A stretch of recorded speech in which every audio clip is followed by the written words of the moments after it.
Hey there, Judy Weber here, and today I am going to show you how to overcome the "I can't afford that" objection. Coming up.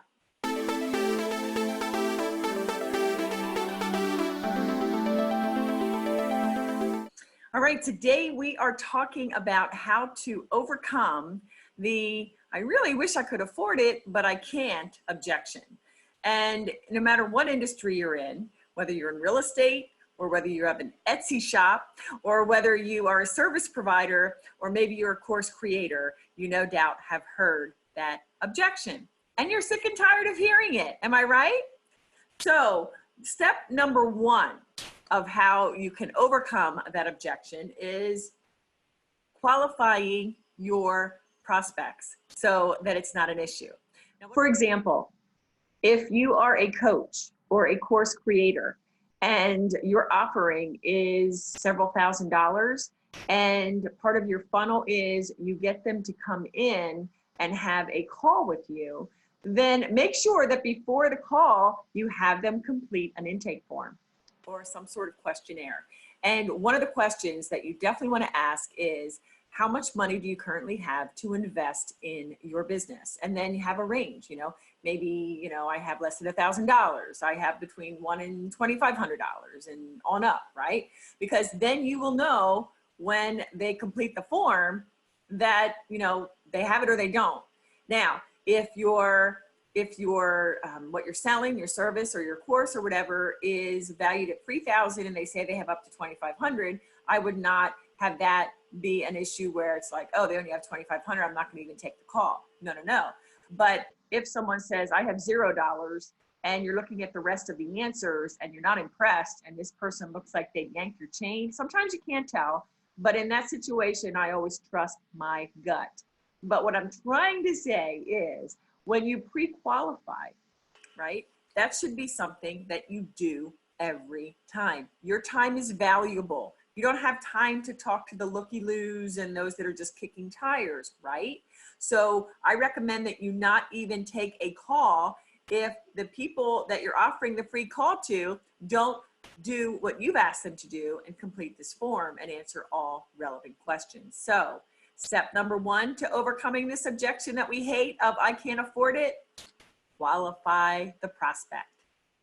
All right, step two of overcoming this "I can't afford it" objection, you need to show them your value. So how do we do that? Well, let's take an example of you're a real estate agent, okay? And you are about to go to talk to a seller, a homeowner, and they know that the going rate is 6% commission, okay? I need to look at my notes because I'm not a math person, okay? So let's say that their home value is about $300,000. And so they're looking at $18,000 to pay for you to sell their home, which we know is worth it, right? Because of all that you're going to do. But all they're seeing is that big number of 6%. How are you going to handle when they say, will you take 5%? Don't take 5%. Here's what I want you to do.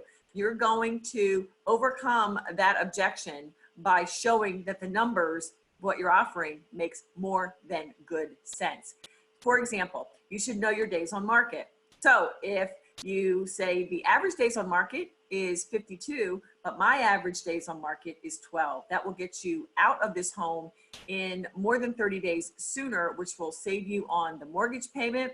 And that's just to start, okay? Do you see what I'm saying? Because then you could say, Mr. and Mrs. Seller, with me, your home's not gonna sit on the market.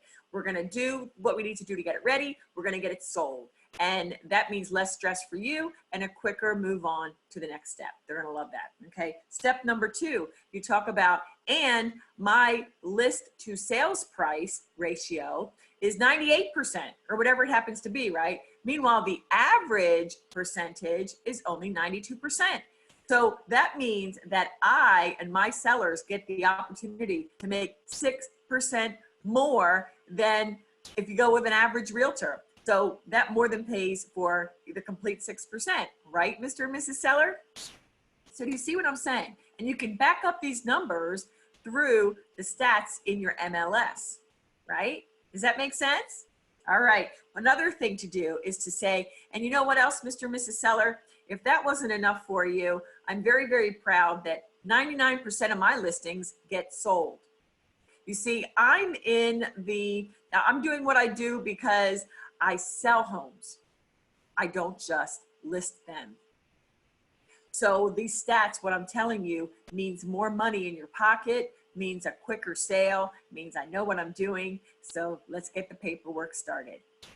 Make sense? All right, that was step number 2 to overcome that price objection. All right, way number 3 that you can overcome the I can't afford it objection is by asking questions. Now, you may be a coach, you may be a service provider, you may be a course creator, you may be a real estate agent, you may be any number of different things. So I can't say specifically what your questions would be. But the point is, I need you to ask engaging questions so that you have an idea of their motivation, so that you have an idea of their timeline, so that you have an idea of what their needs are. And you have an idea of how they would use your product or service and what they would ultimately gain by doing it. And what they would gain, it could be more time, which is certainly valuable, right? Or it could be more money. So when you ask these questions and tie it into their motivation, plus then you talk to those things specifically through stories from other clients, case studies, testimonials, then they can start to see, wow, this person is not like a salesperson. They really care about me. And they're trying to make sure that I am a good fit. I mean, these are nuances, but think about it. Think about it. Think about your worst sales experience. And ladies, I know I hear it all the time. I don't want to be salesy. I don't want to be pushy.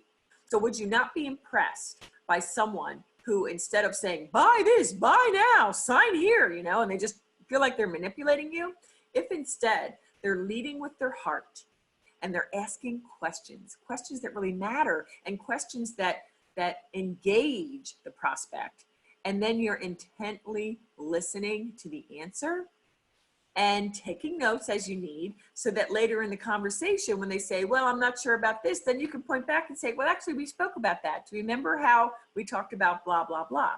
Okay. Now, I can't get more specific than that because there's so many different opportunities and things that you're selling out there, but I hope it makes sense. Okay. So you will be able to overcome the I can't afford it objection if you first qualify your prospect. Secondly, show them the numbers that work, show them the value and the ROI they're going to get from moving forward, and also asking questions and really caring about the person and making sure they know that. And so if you do this, I have no doubt that this is going to move the needle in your business. So let me know. I have a free resource that I want you to take advantage of, so make sure you check that out below. Thanks so much. We'll talk to you later. Bye-bye.